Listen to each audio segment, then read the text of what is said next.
Santé, éducation, économie. Quand la politique en Afrique se détourne de l'essentiel.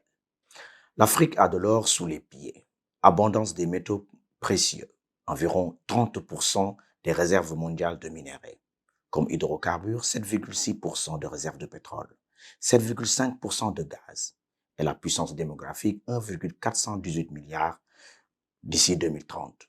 Ce nombre sera doublé d'ici 2050. L'Afrique possède quelques-unes des plus grandes réserves de pétrole. L'Afrique possède quelques-uns des grands fleuves et cours d'eau du monde. 30 millions de kilomètres carrés, 45% des ressources premières au plan mondial. Avec tout cela, nos 54 États peinent à décoller, à l'exception de certains, notamment le Seychelles, le Kenya, le Botswana, le Rwanda, l'Afrique du Sud.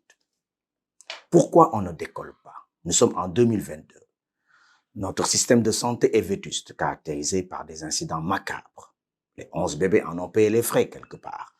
Notre système éducatif qui ne répond plus.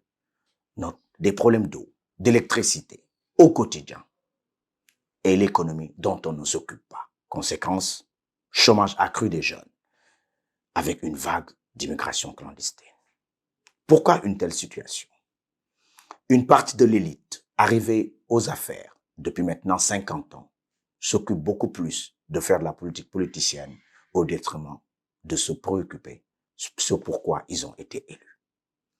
Comment se maintenir au pouvoir? Le problème du Mali en dit long. Comment changer la constitution? Le problème de la Guinée en est une parfaite illustration. Quel est le prochain mandat pour satisfaire les bétails politiques?